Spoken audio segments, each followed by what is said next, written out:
Good morning, everyone, and welcome to Small Biz Matters, the half-hour program where you work on your business rather than in it. My name is Alexi Boyd, your trusted lover of all things admin, small business and advocacy, really. It's all about giving you the education and the tools that you need to help your business flow and prosper. And today we're going to talk to a very special guest who's going to be talking to us about his journey of the change and the transition between one aspect of business into another. And it's a very interesting story, which I'm really looking forward to sharing with you. Mark is with us. He's from here. Hang on, I've just lost my notes now. He's from ownyourmark.com.au. And great name, by the way. Bit of a play on words there, I've noticed. It is a bit of a play on words. There's a couple of elements. Now, we had an excellent meeting last week. We were talking a little bit about journeys and learning about one another's businesses. And I think that that's one of the cornerstones of small business is getting together over a cup of coffee and really getting to know one another. And let me just put it out there while I think of it. It's not about the sell, is it? It's not really about the hard push and getting the other person to know everything that you do and every potential client that they can refer to you. It's just about getting to know one another. 100%. Look, that's one of the things I think. You don't need to make every networking opportunity a hard sell because that really doesn't work. And in the end, it fizzles out very quickly. It's about maintaining relationships, and that just makes it for a happy medium between the personal and the business side of things as well. And it's about the good coffee. Oh, yeah. Very important. And supporting small business. Half Italian. Yeah. That'll do it. Now, yours is a very interesting journey, and you and I dive down the rabbit hole of good procedural and processes and that sort of thing. We're going to talk a little bit about those apps later on in the show as well. But firstly, just take me through your journey, because I wanted to bring you on the show because yours is an interesting one. You've shifted from left brain. Is it left brain? Which one's the accounting side? I get confused. I know. We were trying to figure that out last week. You've shifted from one side to the other, and you've moved into the creative, and that's not always an interesting, an easy transition, because quite often we move out of the corporate world. We've got our little niche. We think, okay, this is what I do well. And I'm going to move into it. I'm going to become a consultant. I'm going to become the expert. I'm going to share my knowledge and my expertise with other businesses to help them grow. You've done the opposite. You've kind of gone, hey, I'm really, really good at this, but I'm going to flip and I'm going to move across to the other side of my brain and support businesses that I haven't normally engaged with. So take me through that journey. Where did you start? What was your passion? Did you bring the passion with you, or did you flip to something completely? Did you go to the dark side? Well, yes. Look, 100%. The dark side thing. I think anyone who's gone from one side of those left to the right or vice versa, it's always termed as going to the dark side by the opposite team. But my beginnings, I left high school and I kind of was at that point. A lot of people are, I think, when you leave high school, you don't really know what you want to do in life. And I still don't. No, well, when I grow up. Yeah. So I had the opportunity to go for interviews. Purely, I saw it as interview experience with chartered accounting firms. And I went for a few interviews, and I got offered an accounting cadetship with a chartered accounting firm. And I thought, oh, you know what, I'll give this a go. If it doesn't turn out and I don't like it, I'll just leave and do something else. But you know, as it turned out, I went and did that. So I worked full-time in a chartered accounting firm from the age of 18 and studied uni at night. I was doing a business degree at UTS. And wow. Yeah, so it was a challenging time because you were used to 3 o'clock, wanting to go to sleep after school, and instead you're suddenly working and then inevitably sleeping through uni in the nights. But it was an amazing thing because you straight away are pushed into an environment where you have very structured, strict environment, because chartered accounting, you're offering services in terms of taxation, financial accounting, a lot of statutory stuff. You're auditing people. You're in a position of authority in many cases, and very quickly you're dealing with clients with very high wealth and businesses and not-for-profits and a whole range of things. And you have to go out there to these businesses and operate like a professional. And you've got people operating above you, mentoring you, who are incredible leaders and teaching you a lot, but it teaches you a lot of structure. And so before you know it, I'm learning all these things within the course of a couple of months that made my uni degree almost redundant because I'd learnt it all on the job, and which was fantastic. So I did that, did 4.5 years, to get through my uni degree, and then I studied to become a chartered accountant as well, because I thought, well, I might as well continue on the journey. And before you know it, I've done 6 years in a chartered accounting firm and have all this experience behind me, 6 years of experience plus a degree plus a CA qualification. And suddenly, the world was my oyster. But at the same time, all along that journey, I had a passion for a bit more of the creative side as well. Did you get any exposure to that at all? Did you have the opportunity to at least deal with people who had a creative mind, or was it really just numbers, spreadsheets, blocky kind of that side of the brain stuff? It was very much. And most of my friends around me who, left my school went and did similar things. They studied accounting and law and that sort of stuff. And so I didn't have a great deal of that around me, but I always kind of just knew there was something hankering back there that I wanted to do, something slightly more creative. And yeah, I had clients who did things like, I remember the first time I went to a client, which was a really big magazine company, and they had, graphic designers there airbrushing photos in magazines. And I was like, I was really fascinated by that. But, keep going. You got to go and audit the cash. But the passion was always there and the interest was always there. It was. And,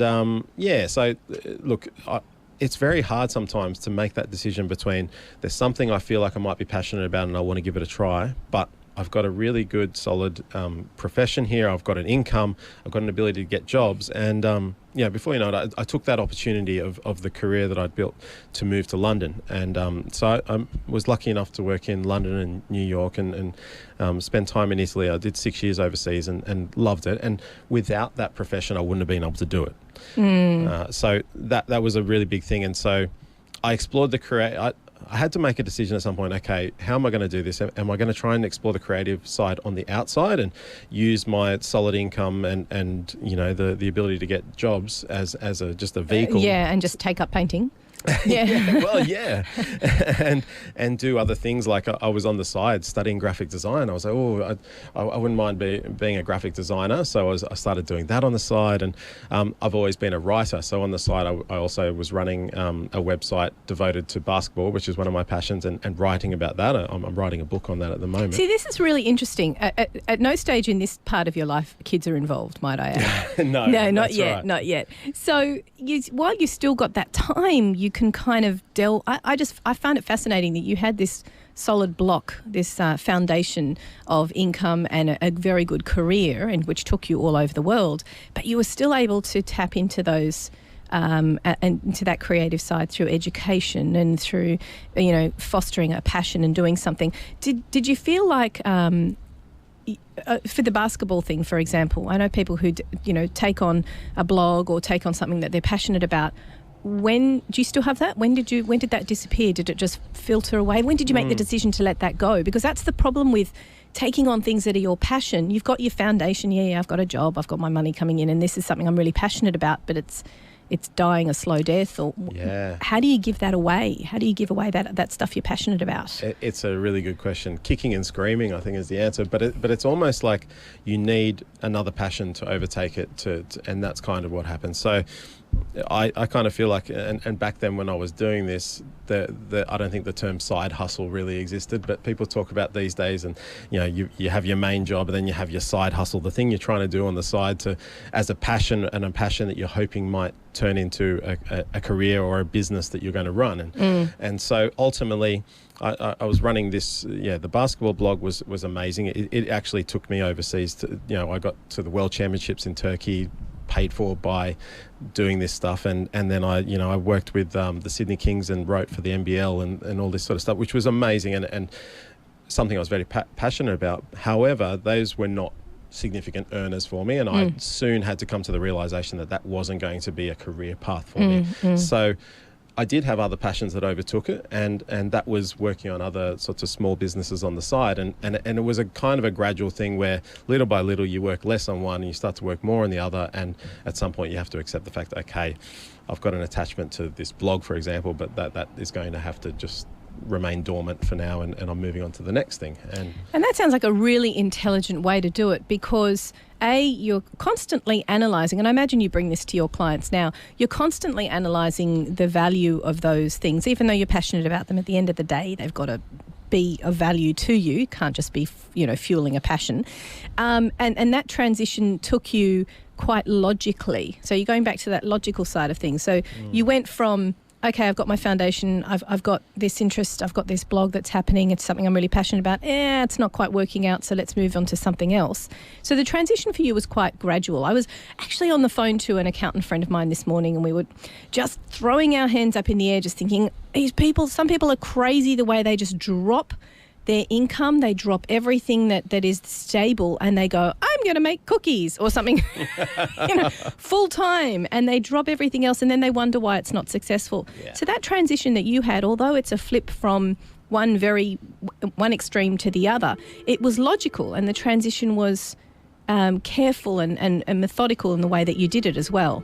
Definitely, and I guess that's rather than always being necessarily a very mindful thing, it can be just a personality trait where you tend to do that without thinking about it, subconsciously assessing. And I'm someone who always likes to, sort of have a backup plan to a backup plan and have thoughts in my head as, if this happens, what will I do? If this happens, what will I do? And that was kind of the way I approached that. And so I looked at other things related to that. At one point I was considering, could I become a sports agent and manage professional athletes? Was there a spreadsheet for all of this? There have been spreadsheets.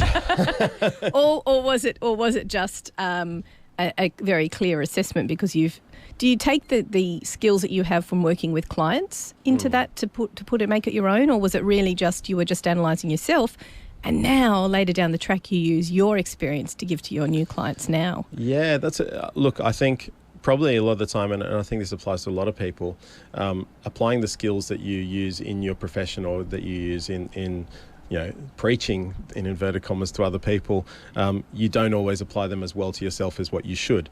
Now, a lot of the things that I assess for myself are quite a mental game, because I know myself and I know my business and all that better than anyone, obviously, so it's all there in my head. However, over time I try to implement all the tools that I recommend to other people and try to use those things. But at the end of the day, quite often you go with your gut and then you try to keep assessing on the fly. So I think in a lot of these cases I've as I say, it's been a gradual thing. So it's a dipping your toe in the water, and there's never been any situation where I felt like I was putting myself out on a limb, because I was little by little doing things, and all it really meant was the more you try to get into something, the less sleep you get, and that was kind of and as you say, that was your gauge. Yeah, that's right. And if you can survive on 3 or 4 hours sleep, you can keep putting more activities into the day if you don't have kids. Yeah. I was about to say, that's just what we deal with anyway when we've got kids when they're young. That's right. And you've got an 8-month-old, so you're right in the middle of that at the moment. Yeah.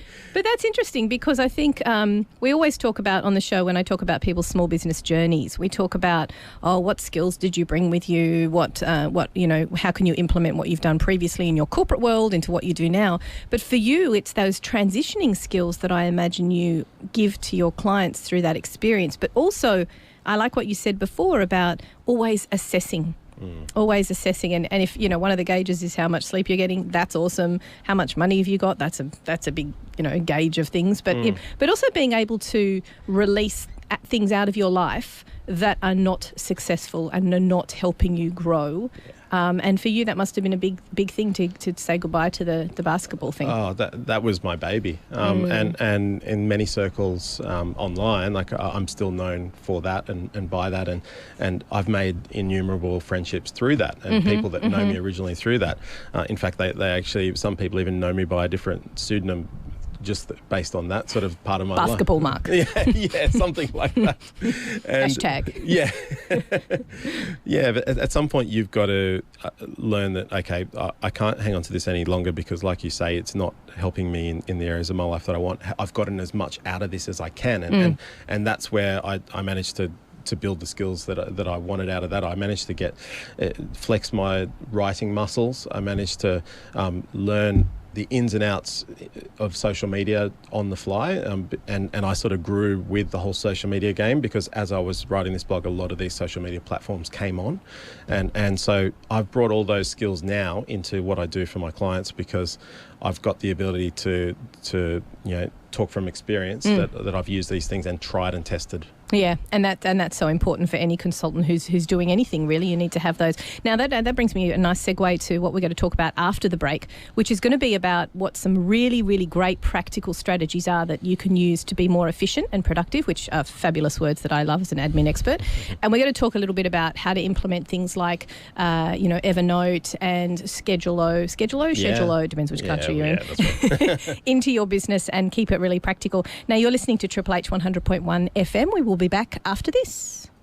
So today we have got a fantastic guest. Just before the break, we were talking about that transition that many of us make between our previous lives, our previous worlds, into the new. And Mark was sharing with us his experience about not making the transition to,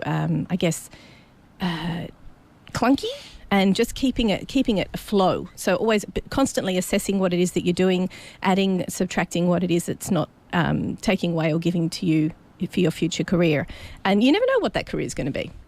You don't. No, it could be writing. Like you said, you were very much in the accounting world, the numbers, the figures, the auditing, but your passion lay in the creative, which I think is an interesting story unto itself. Now, one of the things that you give a lot of your clients is apps. And let's face it, if you're not across productivity apps and good admin apps at the moment, you're probably wasting a hell of a lot of your time on unnecessary stuff. Would you agree? Yeah, totally. Look, the thing is, we've got an opportunity with technology now that we don't need to live totally in a world of paper or keeping things in your brain, so to speak. And look, I absolutely love stationery. I have to admit, I'm a Kiki K boy. I'm a tragic in many. Look, I've got a Kiki K book here, Hey. but actually, Kiki K is a bit too commercial. I like to find those little hidden gems. But no, look, I do like stationery, but at the same time, I also love technology, and I love the efficiencies that it can bring you in that word productivity. So there are a number of apps that I use and I recommend to people, and there are always new ones coming onto the market, and it's a matter of trying and testing all these things and passing on the best ones to people. So I guess the things that I would really recommend in terms of some of the ones that I've spotted, one is called Schedule-O. Yeah, tell me about that. We were talking about that the other day. It sounds fascinating. Yeah, it's kind of a new one. It's from a great team here in Sydney, and it's what they've done is they've tried to bring together the IT mindset and the finance mindset. And the team there have come from both of those backgrounds, and they've seen where IT workers quite often and project management works on a Kanban system. You pull together all the pieces of the project, and these are all the key deliverables, and these are the things that are absolutely terminal for the project to continue, that sort of stuff. And so you put all these onto a board, and that gives you a flow and an understanding of what everyone's working on and where things need to be. Now, that's great for that side of the business, but then you've got people who work in things like professional services, public practice, so accountants and lawyers and this sort of stuff, they work on more of a calendar basis. And so you know that, okay, working day 3, which to them, an accountant means 3 days after the end of the month, I need to have X reports available to me because I need those to produce my month-end, year-end accounts. And so they know, working day 6, I'm going to have all this completed by. And so they work on a calendar basis, and they also work on hours because they charge by the hour, all that sort of stuff. So these guys have brought calendar and Kanban together, and it does many other things, but essentially the idea being you can schedule in, okay, I know I'm going to need 2 hours to work on this project today. I'm going to need 3 hours for this. You can move them around and say, okay, I'm going to work on each of those things. And you can even drop a timer in when you do commence working on that thing to see how much time you did spend on it. And then you can use that then to effectively charge your clients for what you've done and keep track and keep everyone accountable in your business, whether it be only yourself or whether you've got a team of 20. That's fantastic. Yeah. And is it based on a job basis? So whatever hours you do is allocated to that job, whatever project management you have, the milestones that need to be achieved and the dates they achieve, that's all project based? Yeah. So it's really good. There's lots of different filters you can put into it to sort of tailor it to what you need, but really, I think it's very much targeted towards that professional services sort of area. But because that sort of line of business is changing now, it used to always be a time and materials type charging system, but a lot of people in professional services, and I do this as well, you quite often charge based on outcomes. So you've quoted that you're going to, I'll do that for you, and that will cost $1,500. And then you want to account for it internally yourself. How much does this cost me? You know, how much time did I spend on it? So that next time I quote someone on that outcome, do I quote 1,500 or do I quote 2,000? Yes. Yeah. No, that's a great project. Yeah, it sounds like it's kind of like project management software, but just on steroids a bit. Yeah. Okay, well, that's a great one. And tell me about the importance of using Evernote. Now, Evernote's been around for a very long time. What do you use it for, and how do you recommend it to your clients? Yeah, look, I think that something, this is my terminology for it. I kind of use it like my brain book. Now, my brain book is something that I, at one point, started using at work, and that was literally a notebook that... Have you trademarked that?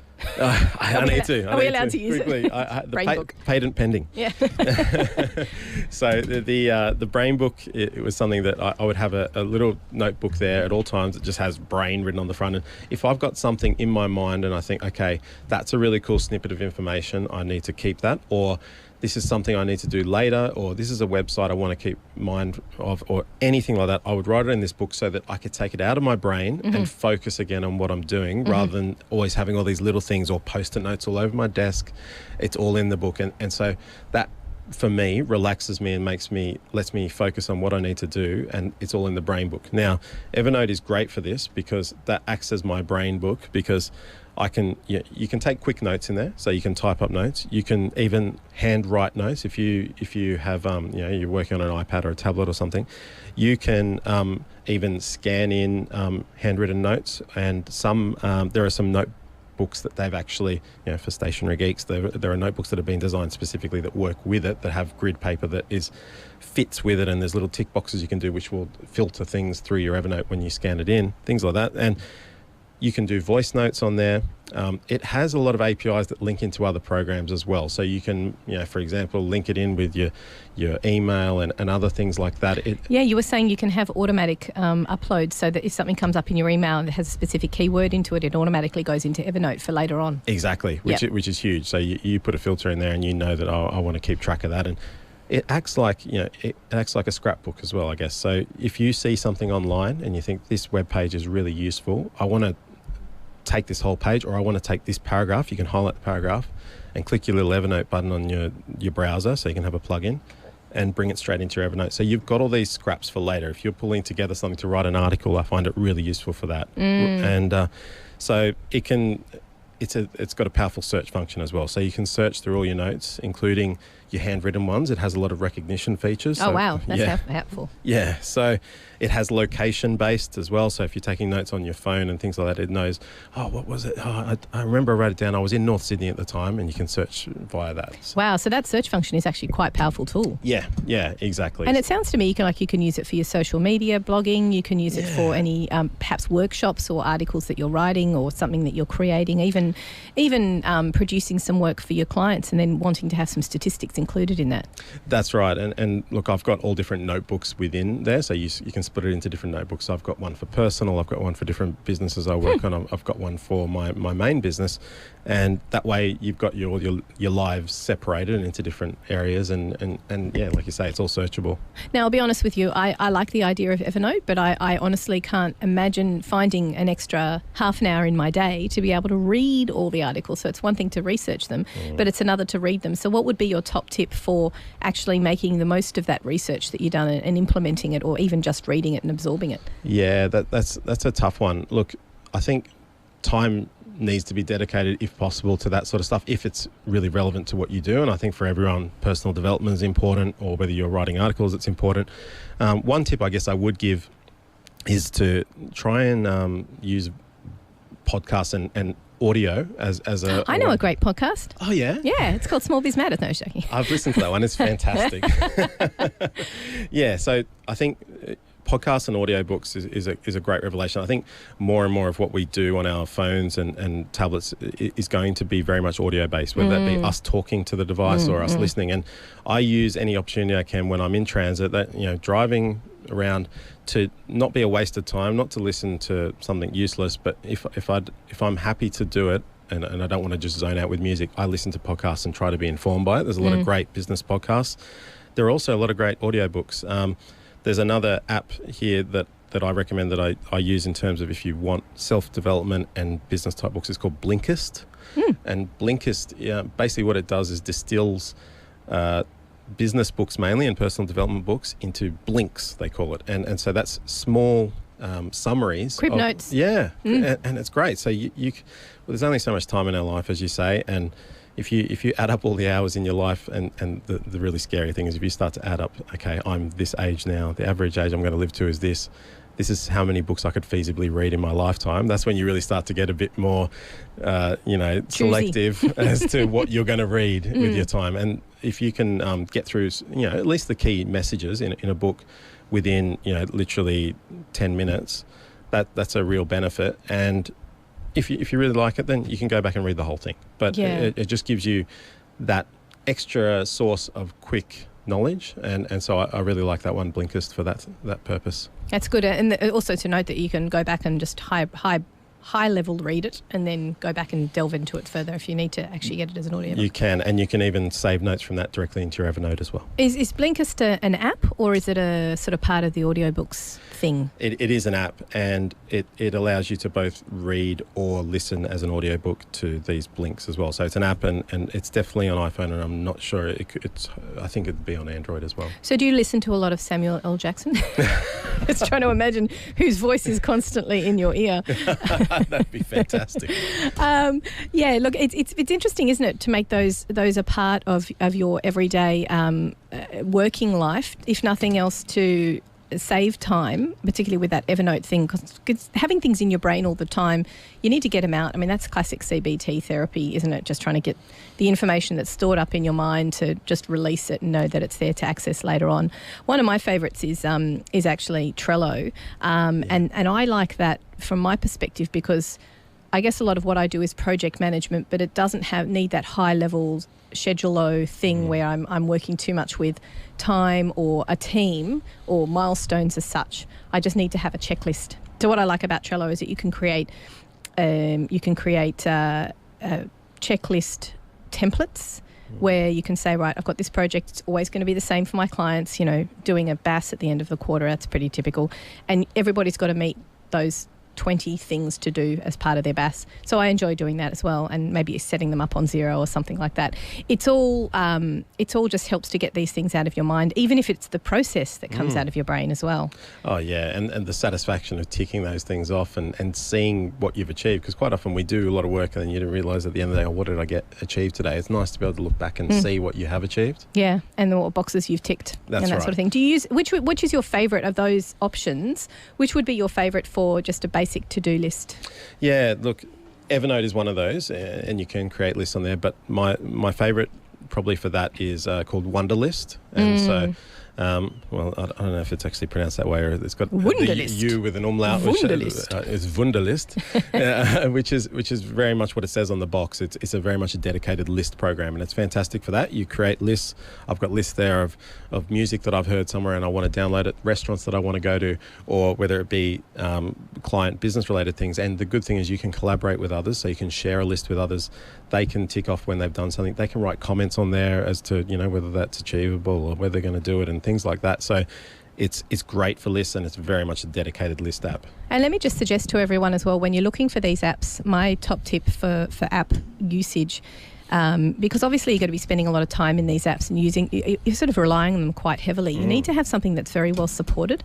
Yes. It's important that you don't stumble upon something on the App Store and just go, hey, this looks really cool, and 5 people are using it. Chances are that, in a couple of months' time, it's not going to be there anymore. It's not going to be supported. You're not going to get any updates, and it might even just drop off the face of the earth. And if you've got information in there, you need to make sure that it's something reliable. It's like with any piece of software.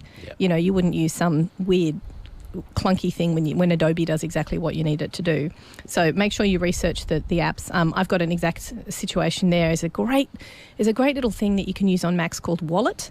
They don't support it anymore, which is a real shame. It's a heavily encrypted piece of software that only sits on your desktop. It's not based in the cloud. It can't access the Wi-Fi or anything like that. And it's all of your passwords for everything. But it's there's no way anyone's getting into that without the password. And I think if somebody tries to get into your computer 3 times and they fail, that actually completely deletes itself from the system. So it's really great. But unfortunately, it's not there anymore. You can't download it anymore. It's not supported. And what concerns me now is I'm sitting there with all this data there going, I'm actually relying on that really heavily because that's where all my passwords are. There's huge. Nothing else like it. I can't find another thing to replace it where I can just morph all the data across. So be conscious of that, particularly with lists, because although taking information out of your head and putting it onto a piece of paper or onto a piece of software is great, we often just then absolutely release it from our minds altogether, and we rely quite heavily on that piece of software. So be cautious. Yes, and this becomes doubly important with the world we live in now, because software used to be something that just sat on your machine and you had access to it. If something like that happened, no support just meant that, there'd be no updates. But now that everything lives in the cloud, you do need to have backups of things, and so I do take backups of certain things. And for example, in your personal life, photos is a really big thing. Yeah. Now that all our photos are digital, I have my photos backed up in a couple of places, well, multiple places, as well as hardware. I've got it also backed up on Google Photos and Dropbox, and it's important to have backups. Yeah, particularly with memories, things that are associated with memories and you can't bring them back. We're going to take a quick break here on Triple H 100.1 FM, and then after that we'll be back to have a look at the Small Biz Matters calendar and see what's coming up for businesses in our area in the next week or so. You are listening to Triple H 100.1 FM. Now, Mark, we were just talking about the importance of blogs and podcasts and keeping yourself informed. Why do you think that's so important for businesses, not just in terms of their professional development, but why keep filling your brain with stuff? Hang on, let me turn your mic on. That would help. Oh yeah, there we are. Here we are. So why keep on sort of pushing more in there? Is it what sort of development is the reasons for that?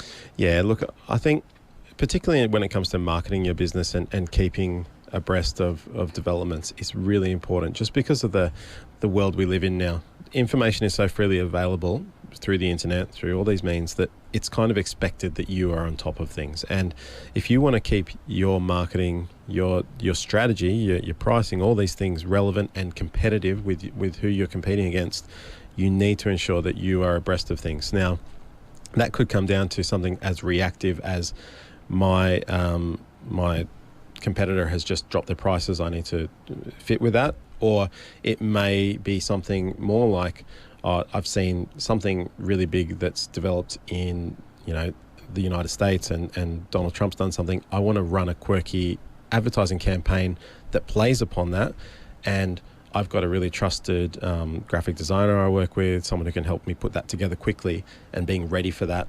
But look, by all means, all that stuff, and linking into, it's a really hot day outside and you run a business that sells soup. Now, you need to be aware that, okay, we've had an unseasonably warm winter here. Your soup sales have probably been down. How do you react, and what industry knowledge is there out there, if you're listening to podcasts and reading blogs and news on your industry, as to what other people are doing to try and overcome this? Have they turned their factory into a smoothie factory or a protein shake place, something that can work in a colder, as a cold option rather than a hot option, because you've got to be able to operate in both halves of the year. So all of that stuff I would always preface with, you need to ensure that you have budgeted yourself for the year, so that you're, and this is my financial side coming in, linking that marketing to the finance, in that I've budgeted to react to marketing as and when I need to, and I've got the budget to have it, so that I don't feel like, I've gotten to this point, I'd love to do something to play upon what Donald Trump just said, but I don't have the money. Yeah. So it's a little bit about making sure that you've got the budgeting, but the knowledge is so important, and keeping abreast of what's going on. It is. And do you think it's for me, I find it a little bit overwhelming, and I imagine sort of half the population would go, there's just so much out there. There's so much information to wade through. But on the other side, you're saying, well, if you can be choosy and you can be careful about what you read and allocate your time effectively and keep it relevant and up to date, then you can be transposing that into advertising opportunities, which will be different from your competitors. Yeah, and look, I think in terms of filtering through all those different options out there and all that massive information, it's about identifying your trusted sources, and you don't necessarily then need to be trawling across websites everywhere and podcasts everywhere. What you can do is use an app, if we're talking about apps again, called Feedly is one example. Now that's where it pulls in feeds from all the sites. You just identify, okay, I like this website, I like this website, I like this website. All these blogs have really good information, and this news site and CNN, and the specific part of CNN that you like, and it will pull a feed together, a curated feed of all of the information that comes out of those sites, and you can create different categories. So I know that I've got a category for related to business. I've got a category related to cryptocurrencies because I'm interested in that at the moment. I've got a category related to basketball. I've got a category related to art, and whatever I want to dive into at that moment. If I want a leisure moment, I might look at the art or the basketball, but if I want to keep up with my business affairs, I've got the others. And it's a really quick way because your articles are all lined up, all the latest ones.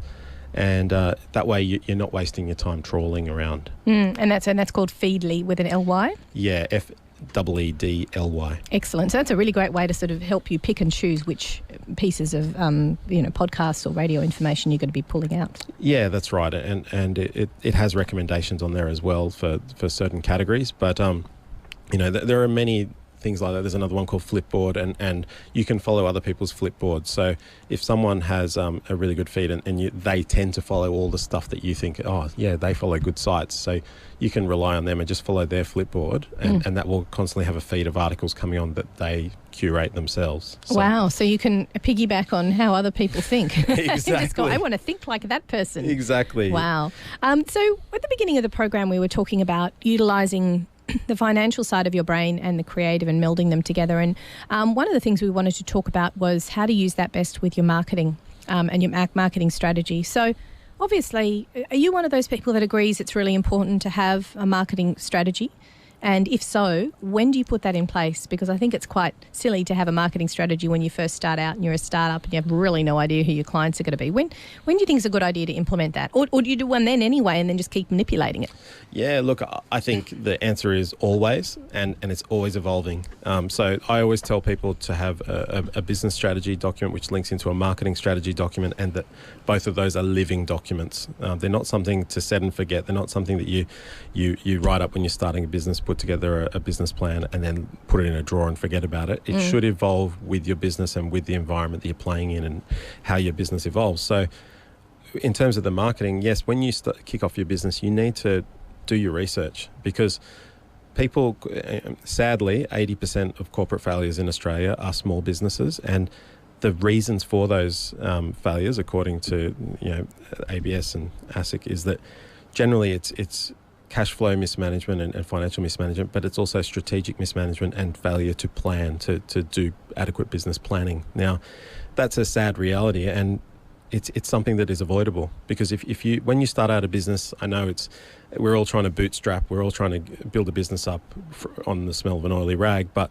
you need to invest. If you don't have the required skill set, you need to invest in working with the right people to at least get a plan in place, and that's to plan where your business is going financially, to understand whether you are going to be profitable or whether it's a crazy idea, and then to have some sort of marketing plan. And when you say, yeah, should you do that at the start? Yeah, you should be able to identify who are my competitors in the market, so you at least know who you're coming in against. If you're looking to sell fizzy sweet beverages, there's some very big players out there in the market that you'll be competing against, and how am I going to find my niche in the market to compete against those guys? And then what's my persona going to be? What's my tone of voice in my marketing and advertising? Am I going to be playful? Am I going to be authoritative? Am I going to be polite? Or what's that going to be? And then what's my branding going to be like? What's my pricing strategy, my positioning in the market? Am I looking to be a premium player with an expensive product, or am I looking to undercut everyone? All those sorts of things should be assessed and planned, and then they should evolve with time. So as you establish, you might start out as trying to undercut the market, and then as you establish more of a position, you put your prices up, I guess, a bit like the way Hyundai, when they came into Australia with very cheap cars, and then they've moved up to the middle market now.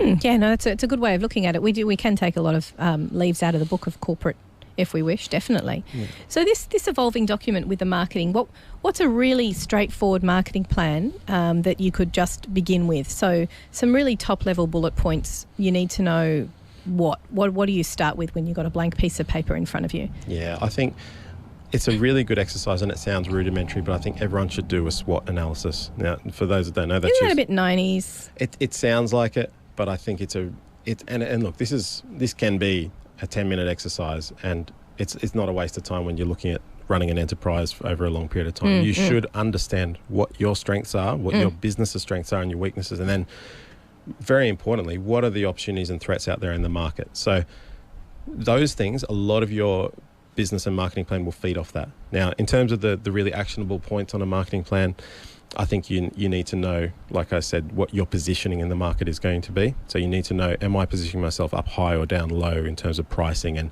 placement? So whatever your pricing is also needs to flow into how you position your branding. So am I going to talk with a tone of voice that says that I'm a playful, cheap competitor? Am I going to be having advertising that looks like I've scribbled it on a piece of paper because I'm adjusting my prices on the fly, like something like JB Hi-Fi does? Or am I going to try and look premium so that I can charge premium prices? So you need to work with someone who can get that branding looking the way you want it to be.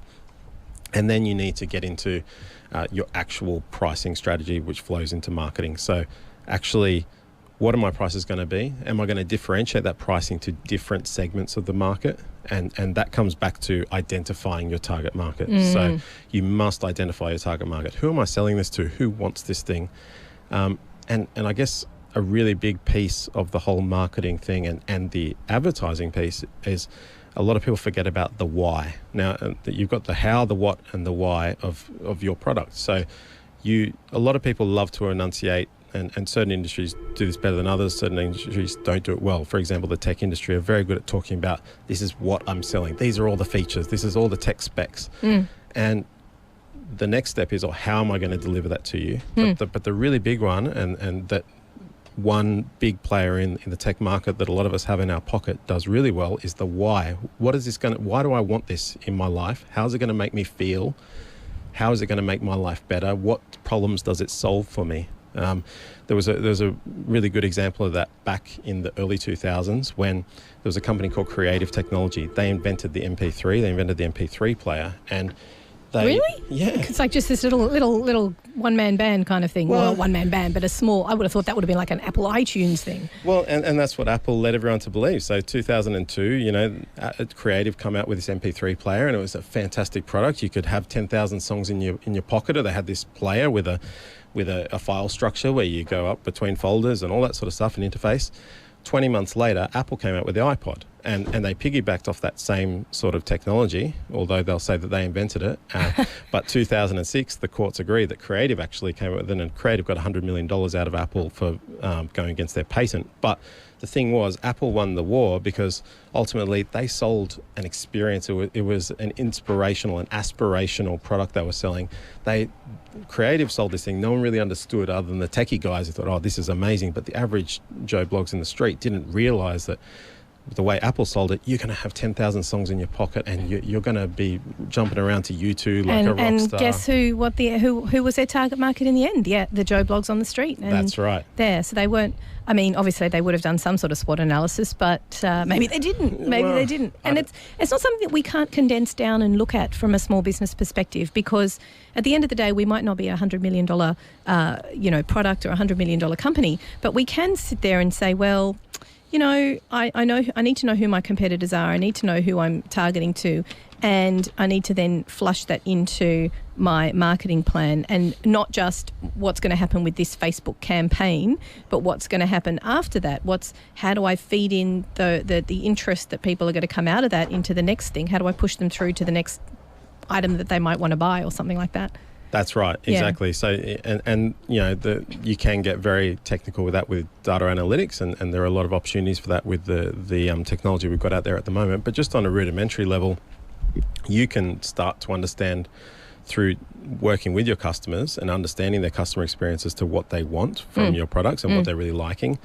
And going back to that whole thing of the why, why do the people want to work with this business? So, I've worked with businesses like, say, a cleaning business, where they might talk about, we will do this and we'll do this, and it'll take 1 hour, and we'll clean this, and we can clean your bathroom, and we can polish floors and all that. Whereas what might work really well as a marketing campaign is, your place is going to look amazing. It's going to look $1 million. You are going to feel happy and carefree. You're going to be proud of. You can have anybody come into the home. Exactly. It's to say, at the end of the day, they're just cleaning a bathroom and polishing the windows. That's right. So that undervalues your product, because many people see that as a very fundamental service that you're offering, which is a low skill supposedly service. But if you can sell it that that auntie comes over who's normally going to inspect your place with a fine-tooth comb, and she walks in and loves your house, then that's the experiential thing that makes people really want to take on your service. And I suppose the really important thing about feeding in that left brain, right brain is to make sure that when the finance side of things melds together with the marketing, is that you are actually taking your knowledge about where you stand financially and how much you're going to spend on a certain marketing campaign and on a certain marketing trajectory, how long it's going to last for, what can you expect it to cost.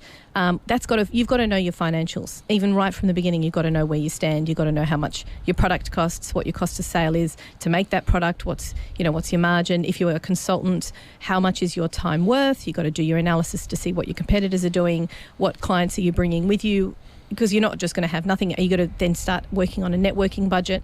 If you are, don't just spend $3,000 in BNI and not know what you're going to get out of it. So it's all about understanding where you are financially and feeding that through to that marketing strategy, no matter what it is, whether it's just a straight, hit on a Facebook page versus a $3,000, $5,000, $10,000 campaign to get your business up and running. You've still got to do those fundamentals, don't you? You do. And this is a big mistake a lot of businesses make, and that goes all the way up the corporate ladder to the really big corporates. A lot of the time, people will fail to budget in effectively what they think they're going to get out of a marketing campaign, how much it's going to cost them. So that's the contra to it. But then the really big thing that everyone forgets, or a lot of people forget, is afterwards coming back and assessing, doing a 360-degree review on how did that marketing program or strategy work? Yep. What uptick did we get? Yep. And rather than just looking at vanity factors, I call them, the numbers like, we put an ad out there. Our reach. Yeah. How many people saw it? Big deal. Yeah. How many clicks, how many tweets, how many retweets of this did we get? They're all vanity factors. The real thing is how many extra dollars did we get in the door as a result of this campaign? And that's the Or really if you were just thing. looking for extra people to push to your website because it wasn't about the dollars, that's okay too. That's right. But just have a measurable outcome for each of these things. Measurable. Look, Mark, you and I could talk pretty much all day about these things. So thank you so much for coming on the program. Tell us about where we can find out more about you and your business. Oh, fantastic. Thank you for having me today, Alexi. It's been amazing. So my business is Own Your Mark, and you can find me at ownyourmark.com.au. You can even call me. I'll put my number out there, 0450 770 366. So anything either on the finance or the marketing side, but it's really about growing your business is what I do. And that's what we do here on Small Biz Matters, help you get educated and have fantastic guests on the show like Mark. Thank you once again for coming on the program. Thank you. And if you just tuned in, you can join our blogs and podcasts page on the smallbizmatters.com.au website. That'll be available in the next week or so. And there's over 100 blogs and podcasts to listen to and to read that you can educate yourself on. You have been listening to Small Biz Matters, the half-hour program where you work on your business rather than in it. This is Triple H 100.1 FM.